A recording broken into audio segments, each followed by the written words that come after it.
Olá, meus irmãos e minhas irmãs tão amados e preciosos aos olhos de Deus. Que alegria imensa estar aqui com você, nesse momento de fé, nessa pausa sagrada no seu dia. Talvez você esteja agora no carro, indo ou voltando do trabalho. Talvez esteja em casa, tentando encontrar um tempo de silêncio no meio da correria. Ou quem sabe, no fim de um dia cansativo, precisando apenas ouvir uma voz que te lembre que Deus não se esqueceu de você.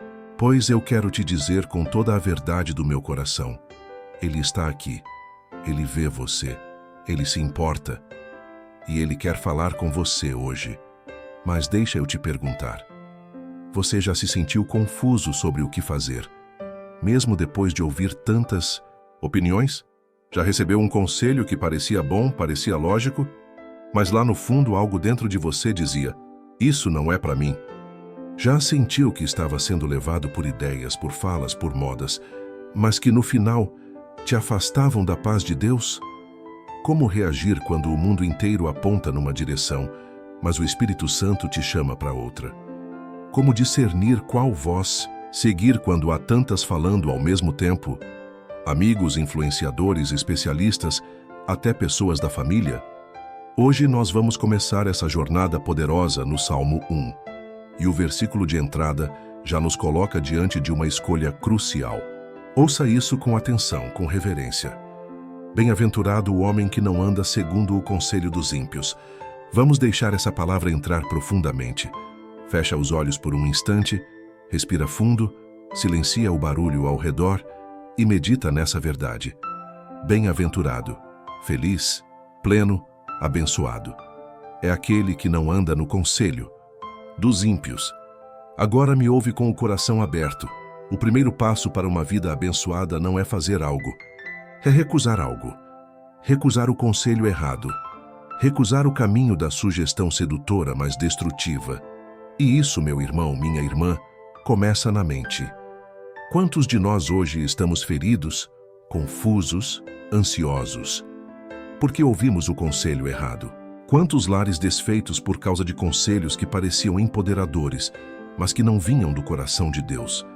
Quantos se afastaram da fé por seguirem palavras bonitas, mas cheias de vaidade e incredulidade? Pai Santo, nesta hora, nós nos colocamos diante de Ti e pedimos, guarda, Senhor, a nossa mente, guarda o nosso coração. Dá-nos discernimento para não nos deixarmos levar por vozes que não vêm do Teu trono. Senhor, quantas vezes escutamos ideias que brilham por fora, mas por dentro são escuridão? Quantas vezes buscamos respostas em fontes secas, em vozes vazias? Afasta de nós, ó Deus, toda palavra que não Te representa. Tira do nosso caminho os conselhos que, mesmo populares, nos afastam da Tua vontade. Agora respira de novo e pensa com calma. Quais vozes você tem escutado com mais frequência? Quem tem moldado os seus pensamentos?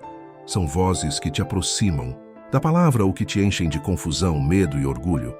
O conselho dos ímpios não precisa vir de alguém mau. Muitas vezes vem de alguém bem intencionado, mas que não tem os olhos voltados para o céu.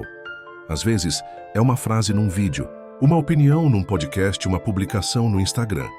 São palavras que ganham forma, invadem a mente, e se não formos vigilantes, começam a ditar o ritmo da nossa vida.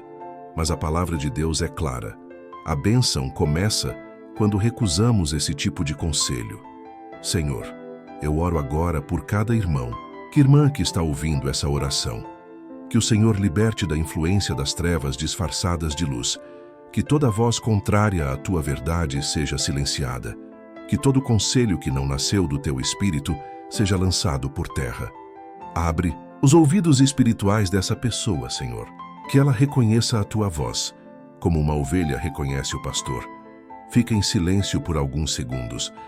Deixa o Espírito Santo te mostrar agora, com amor, quais vozes você precisa parar de ouvir. Sabe, andar no conselho dos ímpios é diferente de simplesmente ouvir. Às vezes a gente escuta, mas não segue. O problema é quando começamos a andar, ou seja, viver, a partir daquele conselho. Quando aquilo passa a direcionar nossas decisões, nosso comportamento, nossos relacionamentos. Quantas vezes a gente se pega repetindo frases que escutou por aí? Ah, Fulano falou que a gente tem que pensar mais na gente mesmo.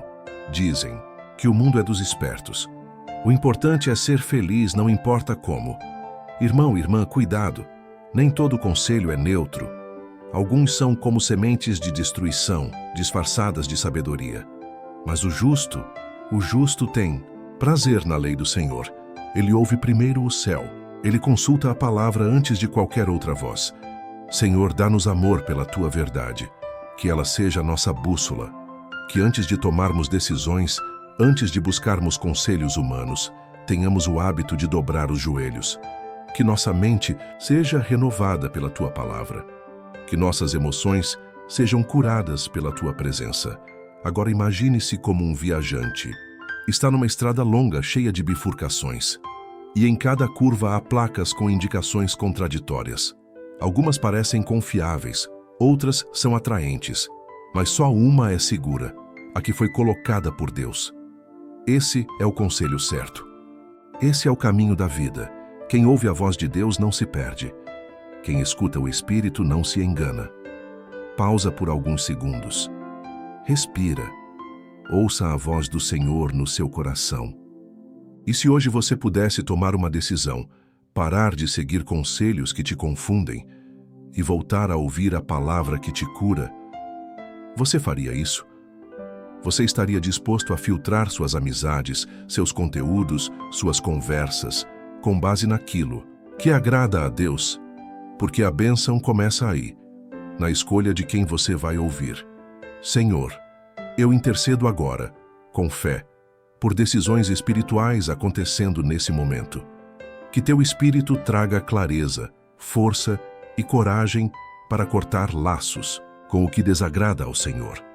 Que toda dependência emocional de conselhos humanos seja trocada pela dependência do teu Espírito. Que venham amizades santas, relacionamentos alinhados com o céu, influências que edificam. Permaneça nesse ambiente, não tenha pressa. Respire fundo, silencie. Deus está falando. E assim, seguimos juntos, nessa caminhada de fé, mergulhando no Salmo 1. Logo à frente, há ainda mais para descobrirmos. Há raízes sendo aprofundadas, há promessas para quem medita na lei do Senhor dia e noite. Meus irmãos e minhas irmãs, permaneçam aqui comigo, nesse espírito de reverência. E escuta, estamos caminhando juntos pelo Salmo 1, não com pressa, mas com propósito. Que o Senhor continua nos guiando, verso por verso, revelando o caminho da verdadeira bênção. Acabamos de ver que a bênção começa ao recusar o conselho dos ímpios. Mas o versículo segue.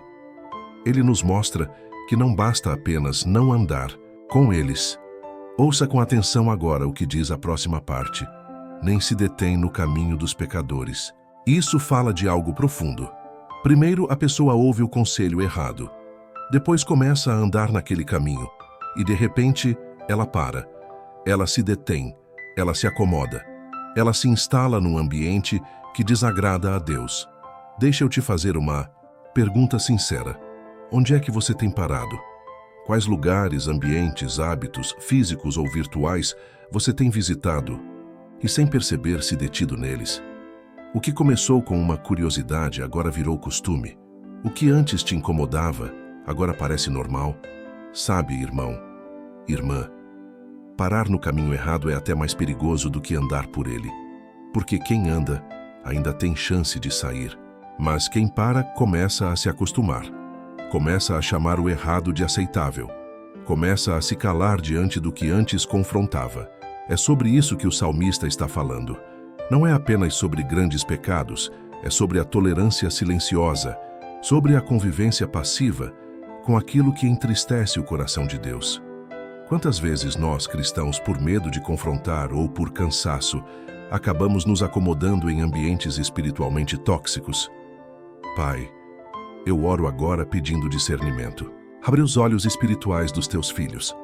Mostra-nos, Senhor, onde temos parado, onde temos deixado de caminhar contigo, para descansar em ambientes que não vêm de ti. Livra-nos, Deus, de toda normalização do pecado. Que o nosso espírito não se acomode, que o nosso coração continue sensível à tua presença. Vamos pausar por alguns segundos e deixar essa pergunta ecoar dentro da alma. Onde é que eu tenho me detido? Talvez seja numa amizade que você sabe que não glorifica a Deus. Talvez seja num relacionamento que começou com uma intenção boa, mas que hoje te afasta da oração, da igreja, da palavra. Talvez seja um grupo de conversa, um ambiente online, uma rotina, algo que você sabe que não alimenta o espírito, mas tem sido mantido por conveniência. Mas o Senhor hoje está chamando você para se levantar, para não se deter, para sair, para se afastar, sim, com firmeza, não com orgulho, não com superioridade, mas com convicção. A santidade exige movimento, a fé exige renúncia. Senhor, fortalece agora os teus filhos para se afastarem com amor e firmeza de todo o ambiente que não te glorifica, que nenhuma zona de conforto espiritual nos segure, que possamos, como Abraão, levantar e sair da terra da acomodação e seguir para onde o Senhor nos chama. Dá-nos coragem para romper com o que parece seguro, mas que, na verdade, está nos afastando de Ti. Pense agora, com o coração aberto. Você tem parado em lugares onde o pecado virou rotina? Sua linguagem, seu humor, seus relacionamentos têm sido influenciados por ambientes espirituais pesados? A estagnação espiritual não começa com um pecado escandaloso, começa com uma tolerância sutil, não tem nada a ver, só hoje, todo mundo faz. E quando a gente veja, a alma está morna, a fé está fria, o coração está cansado. Mas há uma boa notícia. O Senhor não nos chama para estagnação, mas para crescimento. Ele não quer que você fique parado num lugar onde a presença dele não é bem-vinda. Ele te chama para caminhar com ele, dia após dia, em novidade de vida, Senhor.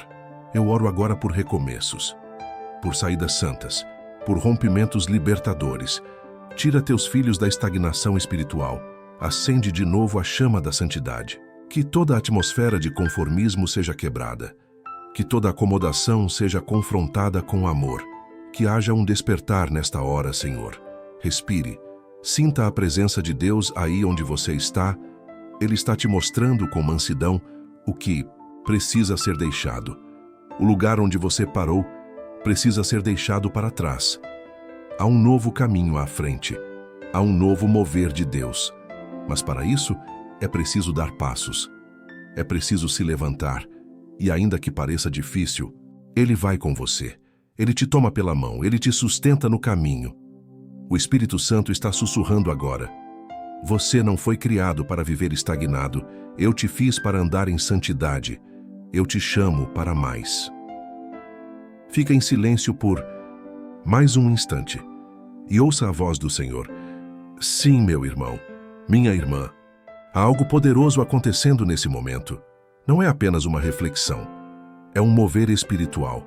Deus está arrancando raízes do comodismo, do pecado silencioso, da estagnação que te impedia de avançar. E há mais por vir. O Salmo ainda tem tesouros profundos. Mas agora permaneça aqui, nesse lugar de decisão, de entrega, de renovação. Deus está fazendo algo novo, meu irmão, minha irmã. Vamos seguir mergulhados nessa atmosfera de presença, nesse ritmo de reverência. O Espírito está nos conduzindo, e quando Ele nos guia, até os versículos mais conhecidos se tornam novos. Estamos caminhando, verso a verso, pelo Salmo 1, e cada etapa dessa jornada tem revelado decisões espirituais cruciais. Agora chegamos à terceira e última parte do versículo 1, um chamado à vigilância ainda mais profunda. Nem se assenta na roda dos escarnecedores. Sim, depois de não andar no conselho dos ímpios, depois de não se deter no caminho dos pecadores, agora o Senhor nos alerta, não se assentar com os escarnecedores. Essa é uma imagem forte. Assentar-se fala de permanência, de convivência, de intimidade. A roda dos escarnecedores não é apenas um lugar físico, é uma atmosfera espiritual. É onde o sagrado vira motivo de piada. É onde a fé é vista como fraqueza. É onde a zombaria contra Deus, contra os princípios da palavra, contra a santidade, se tornou normal. Deixa eu te perguntar com muito amor e com muita clareza: com quem você tem se assentado? Quem são as vozes mais próximas, mais íntimas, mais influentes ao seu redor? Quem são as pessoas que ocupam a sua mesa, física ou emocional? Por que, meu irmão? Minha irmã? A roda dos escarnecedores pode estar numa conversa entre amigos, numa reunião da família, num grupo de WhatsApp, ou até mesmo numa série de comédia que você assiste toda semana. É qualquer ambiente onde a presença de Deus é ignorada ou desrespeitada, onde o temor ao Senhor é tratado como exagero, onde a santidade é ridicularizada e onde o coração, se não estiver vigilante, começa a se acostumar com a zombaria. Pai, eu oro agora, em nome de Jesus, para que o Senhor nos livre de toda associação com ambientes espiritualmente contaminados. Livra-nos, Senhor, da influência daqueles que desprezam Teu nome. Livra nossos filhos, nossos lares, nossos relacionamentos, da frieza, da zombaria, da indiferença espiritual. Dá-nos temor verdadeiro, que possamos sentir o peso da Tua glória e nunca nos sentar em mesas onde Tu não és honrado. Fica em silêncio por alguns segundos e reflita. Quais ambientes têm modelado minha fé? O que tenho tolerado em nome do bom humor?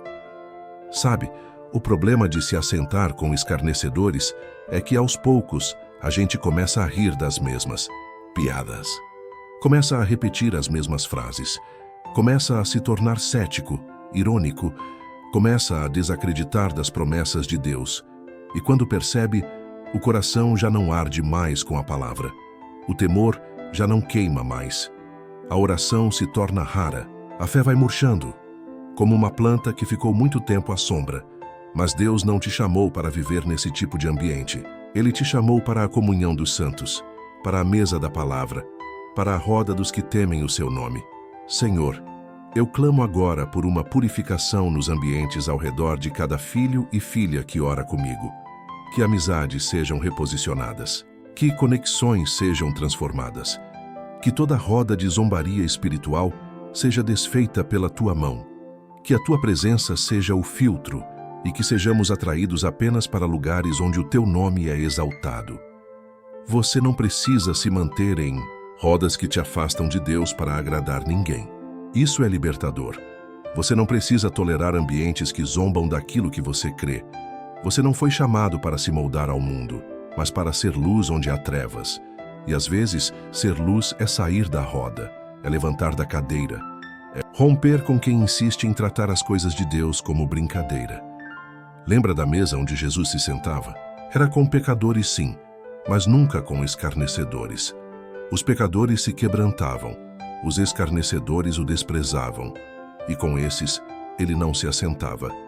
Há uma diferença profunda entre amar os perdidos e se unir aos que desprezam o sagrado.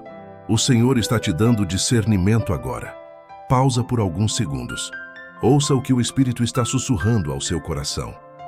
Talvez você precise fazer escolhas difíceis. Talvez precise mudar de círculo, de ambiente, até de rotina. Talvez precise se afastar de um grupo que você ama, mas que secou sua fé com sarcasmo e incredulidade. Mas entenda, o ambiente que você escolhe define sua colheita espiritual. Aonde você se assenta hoje determina o que você colherá amanhã. E Deus tem uma colheita de paz, de alegria, de santidade, mas ela brota em solo santo, em roda de temor, em comunidade que honra a presença do Espírito. Senhor, fortalece agora os corações que precisam se levantar de rodas erradas, que não haja culpa nem medo, mas obediência. Que cada decisão hoje seja um passo em direção ao altar. Que o ambiente da Tua glória seja mais desejado do que qualquer aprovação humana. Que haja uma geração que se levanta com reverência, com santidade, com convicção inabalável. Respira fundo. Sente a paz que vem de saber que Deus está cuidando de tudo. Ele está limpando o ambiente espiritual ao seu redor. Está desfazendo alianças que não glorificam seu nome. Está te preparando para se assentar com Ele, com os justos, com os sábios, com os que têm prazer na sua lei. Fica mais um instante em silêncio e deixa o Senhor te mostrar. Com quem eu tenho me assentado? O que eu tenho permitido no ambiente da minha mente, da minha casa, da minha alma? E assim, meus irmãos, concluímos esse primeiro versículo do Salmo 1. Um versículo, 3 decisões, 3 posturas de quem escolhe o caminho da bênção. Não andar no conselho dos ímpios, não se deter no caminho dos pecadores, não se assentar na roda dos escarnecedores. Cada uma dessas ações, andar, parar, assentar, fala de movimento. Espiritual. E Deus está nos reposicionando, nos levantando, nos alinhando com o céu. Mas a jornada ainda está apenas começando. Nos próximos versos, há promessas lindas, há um contraste profundo entre o justo e o ímpio. Há imagens que vão marcar o seu coração. Mas por enquanto permanece nesse lugar, de entrega, de reflexão, de reverência. Deixa Deus continuar falando com você. O versículo 2 começa assim: Antes o seu prazer está na lei do Senhor. Ah, que palavra forte. Prazer, não dever, não obrigação, não rotina vazia, mas prazer, deleite, alegria, desejo genuíno. Deixa eu te perguntar com toda a sinceridade de um pastor que ama ver a transformação na vida das ovelhas. Você tem prazer na palavra de Deus? Quando você lê as Escrituras, o seu coração se aquece? Ou tem sido um hábito mecânico, pesado, quase como um dever religioso? Sabe, tem muita gente que lê a Bíblia como quem toma um remédio amargo, só porque tem que ler. Outros só procuram a palavra quando a dor bate, quando o problema aparece. Mas o justo, o bem-aventurado, ele tem prazer na lei do Senhor. E quando o prazer está na palavra, a vida floresce. A alma ganha cor. A mente se alinha com o céu. Os olhos se abrem. A voz de Deus se torna clara. Senhor, renova em nós o prazer pela Tua palavra. Que não seja apenas leitura, que seja encontro. Que não seja apenas letra, que seja vida. Que cada vez que abrirmos a Bíblia, sintamos que o Senhor está ali, conversando conosco. Que a chama do primeiro amor volte a queimar. Que o desejo de ouvir a Tua voz cresça a cada dia. Vamos fazer uma pausa juntos. Respire fundo. E imagine você segurando sua Bíblia, abrindo e lendo um versículo. Qual foi a última vez que isso encheu seu coração de alegria verdadeira? Você sabe por que algumas famílias estão desmoronando, mesmo estando na igreja? Porque a palavra virou enfeite. Porque se lê a Bíblia, mas sem prazer. Porque se fala de Deus, mas com superficialidade. Mas quando o prazer pela palavra volta, tudo muda. O lar se fortalece, as decisões se alinham, a sabedoria entra, a palavra de Deus é viva. Ela é alimento, direção, consolo, confronto, esperança, mas ela só transforma quem se deleita nela. Não adianta ler correndo, não adianta só decorar versículo. É preciso saborear, meditar, viver. Senhor, planta esse prazer dentro de nós, como uma semente boa.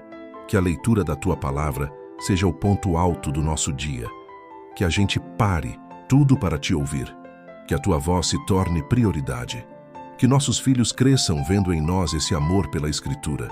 Que nossos lares sejam marcados por conversas que nascem da Tua palavra. Você quer ver sua casa restaurada? Comece com a palavra. Você quer sabedoria nas decisões? Vá para a palavra. Você quer paz no meio do caos?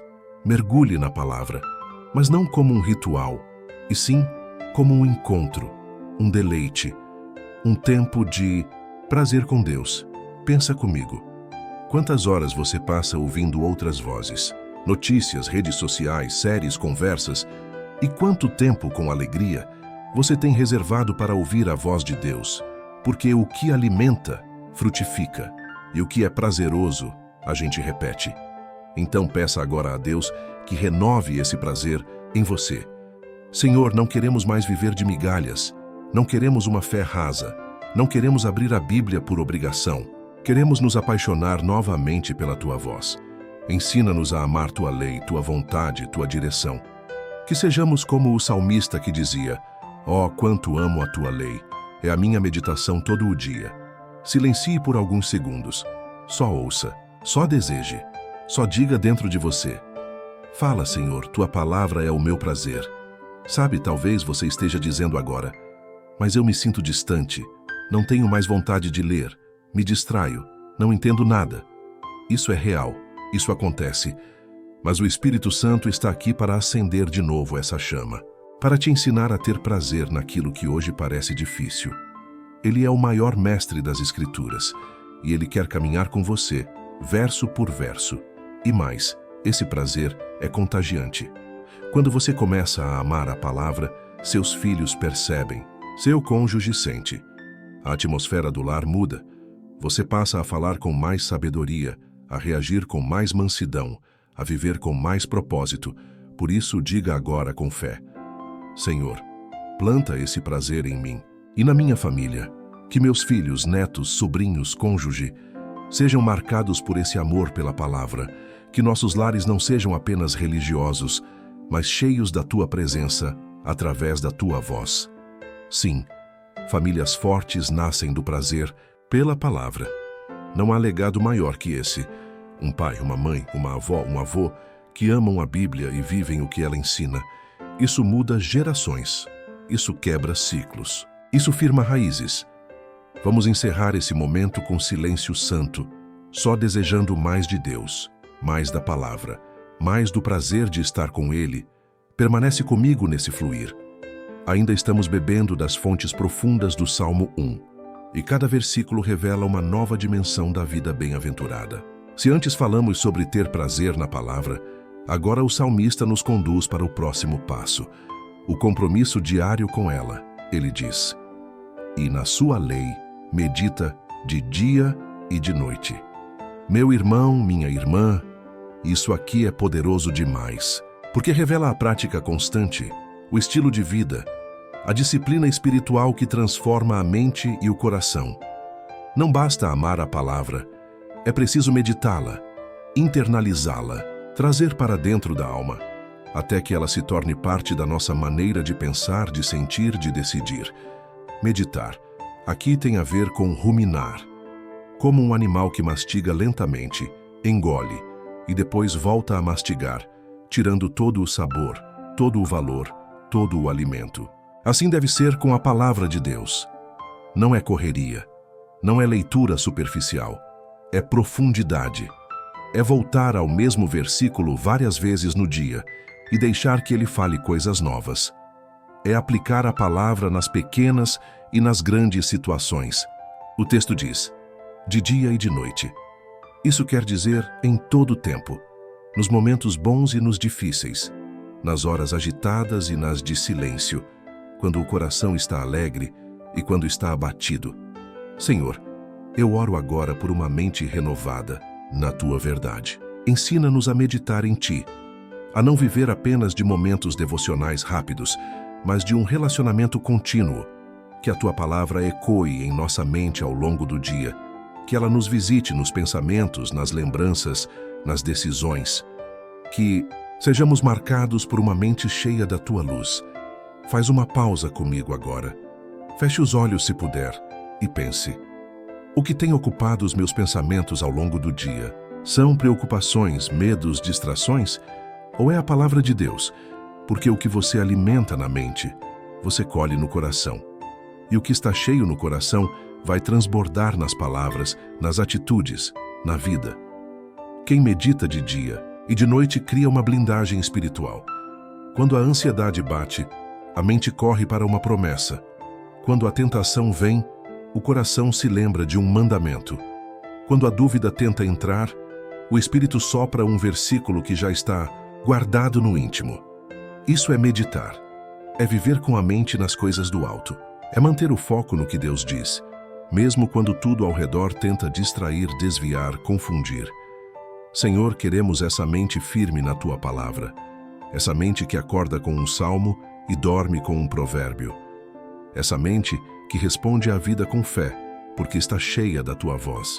Que possamos desligar o ruído do mundo e abrir espaço para a tua verdade ecoar. Que cada pensamento seja cativo a Cristo.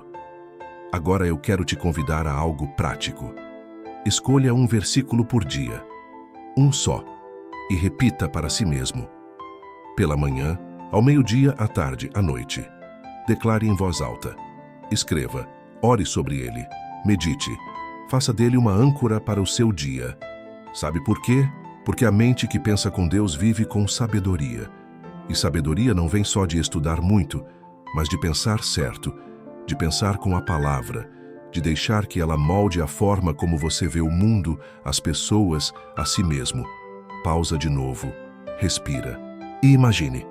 Como seria sua vida se todos os seus pensamentos passassem pelo filtro da palavra? Talvez hoje sua mente esteja cansada, agitada, sobrecarregada. Talvez você tenha até dificuldade de se concentrar na Bíblia, mas o Senhor está aqui e Ele pode restaurar isso. Ele é o Deus que renova o entendimento, que cura os pensamentos, que limpa o campo da mente para que a semente da palavra floresça. Senhor, eu clamo agora, toca a mente dos teus filhos e filhas, restaura a clareza, a concentração, a fome pela tua palavra, que a ansiedade perca força, que a confusão se dissipe, que os pensamentos que não vêm de ti sejam expulsos e que, no lugar, venha a tua palavra viva, constante, doce, poderosa e que essa meditação vire rotina, que vire prazer, que vire transformação. Porque não é um hábito religioso, é uma manutenção da alma. Quem medita de dia e de noite vive alinhado com o céu, e quem vive com o céu na mente, anda com o céu nos passos. Você não foi chamado para ter pensamentos soltos, desordenados, cheios de lixo emocional. Você foi chamado para pensar como Cristo, para manter a mente nas coisas eternas, para transformar sua vida a partir da renovação do entendimento. Então receba isso agora. Deus vai começar um novo ciclo na sua mente, um ciclo de meditação contínua, de pensamentos cheios da palavra, de uma mente leve, limpa, iluminada. Ele vai te ensinar a pensar com Ele. Silêncio mais uma vez. Só deixe a presença do Senhor ministrar paz sobre seus pensamentos. Esse versículo nos mostra o caminho da constância. Não de um dia, não de uma fase, mas de uma vida inteira moldada pela palavra. Vamos seguir juntos nesse mesmo espírito, sem pressa, com o coração sensível e a alma aberta. Estamos chegando agora a um dos versículos mais belos e profundos do Salmo 1. O salmista, depois de nos mostrar o que devemos evitar e o que devemos buscar, agora pinta uma imagem, uma metáfora rica, cheia de significado e esperança. Ele diz: Mintum será como árvore plantada junto a ribeiros de águas. Ah, que imagem poderosa! A árvore, plantada, estável, alimentada, viva. Sabe, meu irmão, minha irmã, existe uma diferença muito grande entre uma planta que nasce e uma planta que é plantada. O que nasce por acaso, cresce onde deu, sem escolha, sem preparo, vulnerável a qualquer vento. Mas o que é plantado foi colocado ali por alguém, com intenção, com propósito, com cuidado. Deus não quer que você viva como quem nasceu ao acaso, exposto às tempestades da vida, sem direção, sem raízes. Ele quer te plantar, com firmeza, junto às águas certas, para que você cresça, floresça, frutifique. Senhor, planta-nos em Ti, que não sejamos levados por modismos, por ventos de doutrina, por emoções passageiras, que a nossa fé tenha raiz, que a nossa vida espiritual não dependa de circunstâncias, que a nossa casa esteja firmada na rocha. Vamos fazer um momento de silêncio agora. Imagine-se como uma árvore. Sinta essa imagem. Como estão suas raízes hoje? Profundas ou rasas? Tem muita gente vivendo no improviso espiritual. Um dia está firme, no outro está seco. Um dia está animado, no outro desanima de tudo. Isso não é vida de árvore plantada. Isso é vida de semente solta ao vento. E o que o Salmo nos ensina é que o justo não vive assim. O justo é plantado, e não é plantado em qualquer lugar. Ele está junto aos ribeiros de águas, ou seja, onde há vida, nutrição constante, fluxo espiritual. Esses ribeiros representam a presença contínua de Deus, a comunhão com o Espírito, a palavra viva sendo absorvida todos os dias. É esse ambiente que sustenta a árvore, mesmo em tempos difíceis.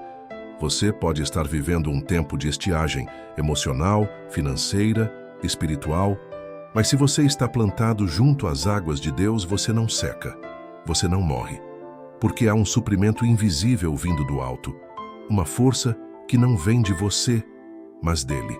Senhor, ajuda-nos a parar de viver como quem pula de lugar em lugar. Ensina-nos a permanecer, a criar raízes, a confiar na terra que o Senhor preparou para nós. Que não busquemos atalhos, nem terreno fácil, mas profundidade. Agora, pense comigo. Quantas vezes você já pensou em desistir de um lugar onde Deus te plantou? Um ministério, um relacionamento, uma igreja, uma missão, mas a árvore só cresce onde ela permanece. Quem arranca a planta toda hora impede o crescimento. E talvez Deus hoje esteja te chamando a parar de fugir e começar a fincar raízes. Sabe o que vem com raiz?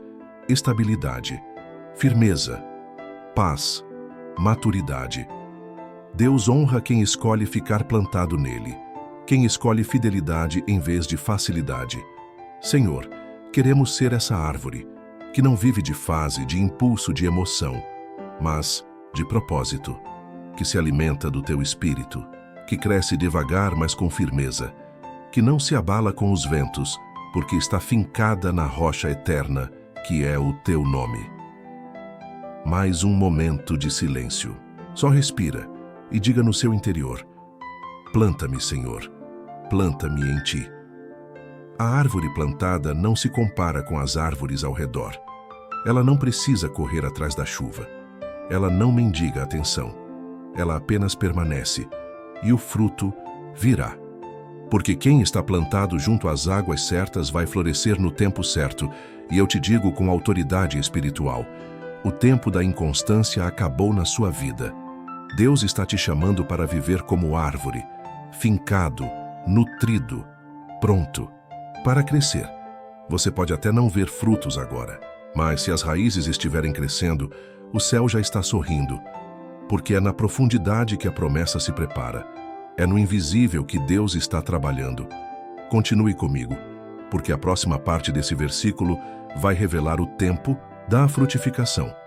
E você vai entender que, uma vez plantado, nada poderá impedir o que Deus já colocou dentro de você. Estamos chegando a um dos momentos mais sensíveis desse salmo. A imagem da árvore continua, mas agora o foco se volta para algo ainda mais visível. O fruto, o salmista diz: a qual dá o seu fruto na estação própria. Ah, como essa frase fala ao nosso coração, porque ela nos ensina sobre tempo, sobre processo, sobre a maturidade que vem quando não nos precipitamos. Fruto é sinal de que a árvore está viva, mas dar fruto na estação própria é sinal de que a árvore está madura. Muita gente hoje quer pular etapas, quer plantar e colher no mesmo dia, quer o milagre antes do quebrantamento, quer o palco antes do secreto. Mas a palavra nos Monisumos ensina, há um tempo certo. E esse tempo não é definido pela ansiedade, nem pelo relógio humano. É definido por Deus. Senhor, ensina-nos a respeitar teu tempo, a não correr adiante de ti, nem ficar parados quando o Senhor nos chama para agir. Queremos frutificar, sim, mas na estação própria, no tempo da maturidade, no tempo da obediência, no tempo da tua vontade. Faz uma pausa comigo agora. Respira fundo e pergunta ao Senhor: Pai, em que estação eu estou? Talvez você esteja em tempo de raiz, de aprofundar, de ser tratado, de ficar escondido. Ou talvez você esteja em tempo de poda, e o corte dói, mas prepara para uma frutificação maior. Ou ainda, quem sabe, você esteja começando a florescer e sente que algo novo está vindo, mas ainda não sabe o que é. Seja qual for a sua estação, saiba, Deus está nela com você. E Ele é o Senhor da terra, do céu e do tempo. Há pessoas que vivem frustradas porque se comparam. Olham o fruto do outro e dizem: por que eu ainda não frutifiquei assim? Mas cada árvore tem sua estação. E quando você entende isso, a comparação perde a força. Porque você descobre que o mais importante não é quando, mas com quem você está plantado. Senhor, livra-nos da comparação. Livra-nos da ansiedade. Dá-nos contentamento no processo, sabedoria para esperar, paciência para crescer, que possamos descansar sabendo que a colheita virá e será abundante. Pensa nisso. O fruto fora de tempo até pode parecer bonito por fora, mas por dentro está verde, amargo, inconsistente. E Deus não quer te apressar. Ele quer te amadurecer, para que quando o fruto vier, Ele alimente outros. Ele glorifique ao Pai, Ele seja duradouro. Jesus disse: "Nisto é glorificado meu Pai, que deis muito fruto." Mas Ele também disse: "Eu sou a videira, vós as varas. Sem mim nada podeis fazer." Ou seja, fruto sim, mas no tempo certo, conectado à fonte certa. Agora fecha os olhos e se imagine como essa árvore. Veja os galhos se abrindo, as flores nascendo, os frutos se formando. Sinta a alegria do Espírito te dizendo: está chegando o tempo da colheita. Está chegando a estação do romper. Você não ficou para trás. Você não foi esquecido. Eu estava preparando você. Senhor, sela isso nos corações agora. Que o teu povo entenda que a bênção fora do tempo é peso. Mas a bênção, no tempo certo, é alívio, é resposta, é testemunho. Que possamos dizer como o salmista: esperei com paciência no Senhor e Ele se inclinou para mim. Porque vale a pena esperar por ti. E se você está se sentindo atrasado, como se a vida tivesse passado por cima de você, eu quero declarar com fé: Deus está restaurando a tua estação. Ele é poderoso para fazer com que anos de seca sejam recompensados por uma colheita abundante. Ele faz o tempo trabalhar a favor dos que nele esperam. Mais uma pausa. Deixa o Espírito Santo te consolar agora. Sim, vai frutificar, vai florescer, vai viver tudo o que Deus preparou. Mas não no tempo do medo, nem no tempo da pressão. No tempo da obediência, no tempo da palavra, no tempo dele. Vamos continuar, ainda sob a sombra dessa árvore espiritual que Deus está formando em nós. Já falamos sobre estar plantado, sobre frutificar na estação certa. E agora o salmista nos leva a mais um detalhe precioso dessa árvore, e cuja folha não murcha. Aí que detalhe aparentemente pequeno, mas tão profundo.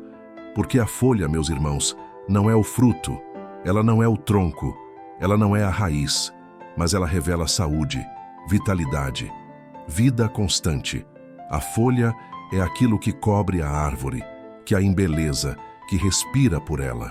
E o salmista diz que no justo, na árvore plantada junto às águas, a folha mente não murcha.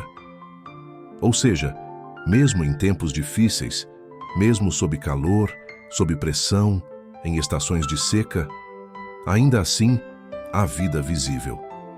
A fé viva, a beleza, a perseverança. Senhor, dá-nos essa graça de viver sem murchar, de seguir confiando mesmo quando o céu está fechado, de manter o brilho nos olhos, a paz no rosto, a esperança no coração, mesmo quando o mundo lá fora está desabando. Pausa agora, respira fundo e pergunta para si mesmo: como estão as minhas folhas? Elas estão vivas, verdes, visíveis? Ou murchas, cansadas, escondidas? Talvez você esteja passando por dias difíceis, perdas, frustrações, silêncio, desânimo. Mas quero te lembrar com amor: a folha só não murcha quando a árvore está bebendo da água certa. O segredo da vitalidade não está na ausência de luta, mas na conexão com a fonte. A folha não murcha porque a raiz está alcançando águas vivas. A fé não desiste porque o coração está ancorado na promessa.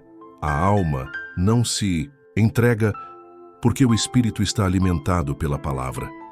Senhor, queremos essa conexão diária, essa intimidade contínua. Não queremos viver apenas de culto em culto, de evento em evento. Queremos viver ligados em Ti todos os dias, mesmo na segunda-feira comum, mesmo no trânsito, mesmo na espera. Renova agora, Pai, a alma cansada, a mente sobrecarregada, o corpo enfraquecido. Renova a folha, sopra Teu Espírito sobre cada filho e filha que está ouvindo essa oração agora. Que haja refrigério, que haja cor de novo, que haja respiração espiritual. Sabe, irmão, A folha também representa aquilo que os outros veem em nós. O testemunho, a fé visível, a forma como reagimos, como vivemos no dia a dia. E quando a folha está verde, as pessoas percebem que mesmo em meio à crise, há algo diferente ali. Há algo de Deus. Talvez você não tenha muitos frutos visíveis hoje, mas se suas folhas estão verdes, há esperança. Se a fé, ainda que pequena, ainda que tremendo, ainda que cansada, você está vivo. E Deus vai continuar te sustentando. Momento de silêncio. E diga com o coração: Senhor, que minha folha não murche, nem diante das notícias ruins, nem diante da ingratidão, nem diante da dor. Sim, o Senhor está renovando vidas agora mesmo. Talvez você chegou aqui murcho por dentro, mas Ele sopra vida sobre você. A mesma palavra que fez a figueira secar é a que pode te reviver. Porque a palavra dele tem poder para quebrar, mas também para restaurar. E não é só você. Declare agora: minha casa também vai florescer. Meus filhos também terão folhas vivas. Meu casamento será sombra para outros. Minha fé será testemunho. Porque quem vive com Deus não murcha. Mesmo no calor da luta, mesmo no deserto, mesmo quando tudo ao redor está seco, a folha do justo permanece. Por que não? Depende do ambiente. Depende da fonte, Senhor, sela essa palavra. Que cada um que ouviu agora sinta uma brisa do teu espírito soprando por dentro. Que a vida espiritual que estava apagada volte a brilhar. Que haja cor, vigor, resistência, perseverança. Porque não murcha quem está em ti. Permanece comigo mais um pouco. Porque agora chegamos ao clímax da promessa de Deus para o justo. Depois de falar sobre a raiz, o rio, o fruto e a folha, o salmista conclui com uma declaração poderosa, forte, quase inacreditável. E tudo quanto fizer, prosperará. Tudo é uma palavra ousada, abrangente, sem margem para dúvida. Mas aqui, não está falando de uma prosperidade qualquer superficial ou passageira. Não é sobre acúmulo sem propósito, nem sobre uma vida sem desafios. É sobre o resultado natural de quem está plantado junto às águas, de quem medita na palavra, de quem frutifica no tempo certo, de quem não murcha diante da adversidade. É a prosperidade que vem da obediência, da permanência, do coração alinhado ao coração de Deus. Senhor, nós não queremos apenas fazer por fazer, trabalhar por trabalhar, correr por correr. Queremos que a nossa vida produza fruto eterno, que as obras das nossas mãos sejam abençoadas, porque nascem da tua direção. Não queremos prosperar fora da tua vontade, queremos prosperar em ti. Agora escuta isso, irmão e irmã. Quando o Salmo diz tudo quanto fizer, está dizendo que a prosperidade começa a tocar todas e coa as áreas da vida daquele que anda com Deus. Não apenas no financeiro, como o mundo tenta reduzir, mas na alma, no casamento, nos filhos, na paz, na saúde emocional, na estabilidade espiritual. Você pode estar fazendo algo pequeno, invisível, escondido, mas se for feito com fé e com fidelidade, Deus pode prosperar. Porque a prosperidade de Deus não depende do tamanho da obra, mas da raiz que a sustenta. Faz uma pausa agora e reflita. O que tenho feito com as minhas mãos? Tenho colocado meus planos diante do Senhor? Tenho buscado alinhamento ou apenas resultado? Senhor, nós te pedimos, abençoa o trabalho das nossas mãos, não para vaidade, não para orgulho, mas para testemunho, para provisão, para generosidade. Que nossas famílias sejam prósperas, na paz. Que nossas emoções sejam curadas. Que nossos relacionamentos sejam restaurados. Prosperidade também é reconciliação. Também é sabedoria. Também é descanso em meio ao caos. É deitar e dormir em paz, mesmo sem saber tudo o que virá amanhã. É andar pela fé e colher pela graça. Talvez você tenha vivido uma estação de perdas, de portas fechadas, de sonhos que pareciam morrer. Mas ouve isso. Deus ainda pode prosperar aquilo que restou. Ainda pode trazer vida do que parecia seco. Ainda pode fazer o pouco se tornar muito. Lembra da viúva de Sarepta? Só tinha um punhado de farinha e um pouco de azeite. Mas porque obedeceu à voz do profeta, a provisão não faltou. Lembra dos pães e peixes? Era pouco, mas nas mãos de Jesus alimentou multidões. Deus não precisa de muito para prosperar. Ele só precisa de um coração disponível. Senhor, nós te entregamos tudo o que somos e temos. Nossos dons, nossos negócios, nossos empregos, nossos ministérios, nossos projetos. Que tudo prospere, mas prospere em ti. Que tudo floresça, mas floresça para teu nome. Mais uma pausa. Deixa essa palavra mergulhar fundo em você. Deus quer te dar sabedoria para administrar, discernimento para investir, direção para decidir. Porque prosperidade sem direção vira frustração, mas prosperidade com propósito gera testemunho. E se você sente que tentou de tudo, mas nada frutificou, receba essa palavra com fé. O tempo da seca está acabando. O tempo da espera está gerando raízes. E Deus está trazendo a estação da prosperidade para aqueles que permaneceram. Você não vai colher o que não plantou, mas vai colher tudo o que plantou em fidelidade. Tudo quanto fizer, prosperará. Senhor, sela isso em cada coração agora. Que essa promessa seja viva, firme, presente. Que teu povo veja a tua mão abrindo portas, restaurando sonhos, levantando negócios, curando casamentos, fortalecendo ministérios. Porque o justo, plantado junto às águas, vive uma vida de prosperidade contínua. Não é sorte, é fidelidade, não é acaso, é aliança, não é fórmula, é presença. Fica comigo, porque agora que concluímos o versículo 3, há ainda uma separação profunda entre dois caminhos, o justo e o ímpio, a árvore e a palha, e precisamos discernir por qual caminho estamos andando. Vamos juntos. Agora diante de nós está o versículo 6. Uma linha que é ao mesmo tempo promessa e alerta. Porque o Senhor conhece o caminho dos justos, mas o caminho dos ímpios perecerá. Escuta com atenção, meu irmão, minha irmã. A palavra aqui é caminho. O Senhor conhece o caminho dos justos. Não apenas seus feitos, não apenas seus erros ou acertos, mas o caminho, o jeito de andar, a trilha que escolheram, seguir, a direção da alma. E o texto deixa claro, são dois caminhos, não três, não cinco, não um meio termo. Dois, o do justo e o do ímpio. O justo pode até tropeçar, mas permanece no caminho. Pode até chorar, mas continua firme. Pode até ser tentado, mas volta os olhos para o alto. O ímpio, por outro lado, pode até parecer próspero por um tempo. Pode até dar certo aos olhos do mundo, mas o fim é ruína, é vazio, é perecimento. Senhor, nós te suplicamos, guarda a nossa família no teu caminho, que não nos desviemos nem para a direita, nem para a esquerda. Que nossos passos sejam firmes, que nossos filhos cresçam andando na luz, que nossa casa não seja apenas abençoada, mas fiel.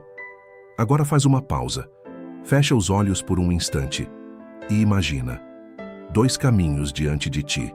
Um largo iluminado pelas luzes do mundo, agradável aos olhos, barulhento, rápido, mas ao final, escuridão, solidão, fim.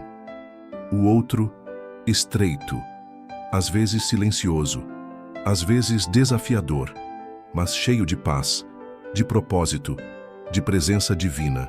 E ao final, a vida. Deus conhece o caminho do justo. Ele conhece cada lágrima que você derramou em silêncio, cada oração feita na madrugada, cada escolha certa que te custou algo, cada porta que você recusou abrir por fidelidade. Ele conhece. E porque Ele conhece, Ele guarda. Ele dirige, Ele te sustenta, Ele honra. Talvez você não seja visto, celebrado, compreendido, mas se você estiver no caminho certo, você está sob os olhos do Senhor. O olhar dele está sobre os justos, não como quem apenas observa, mas como quem caminha junto. E agora eu falo com você que talvez tenha se perdido, se distraído, que sabe lá dentro que seus pés andaram por atalhos perigosos. Volta. Ainda há tempo. A porta está aberta. O Pai está de braços estendidos. O caminho do justo começa com arrependimento e continua com obediência. Diga comigo agora, de todo o coração: Senhor, põe meus pés no teu caminho, guia cada decisão, cada passo, cada sonho. Tira de mim toda inclinação para o mal, toda sedução do erro, toda companhia que desvia. Que meus olhos vejam o teu caminho e meu coração deseje apenas isso. Guarda minha família, protege meus filhos, preserva minha descendência. Que nenhum de nós pereça, que todos permaneçamos até o fim. Silêncio agora. Deixa essa palavra penetrar. Você pode até não ver tudo se encaixando agora, mas se permanecer no caminho certo, vai prosperar, vai frutificar, vai florescer. Porque Deus conhece o teu caminho. E quem é conhecido por Deus nunca está perdido. E assim terminamos o Salmo 1. Mas a jornada com Deus está apenas começando. Essa oração não termina aqui. Ela segue contigo, nos teus pensamentos, no teu trabalho, na tua casa, na tua caminhada. Que o Senhor te sustente, te conduza, te firme, até o último dia, porque o caminho do justo permanece. E quem permanece, nele vive.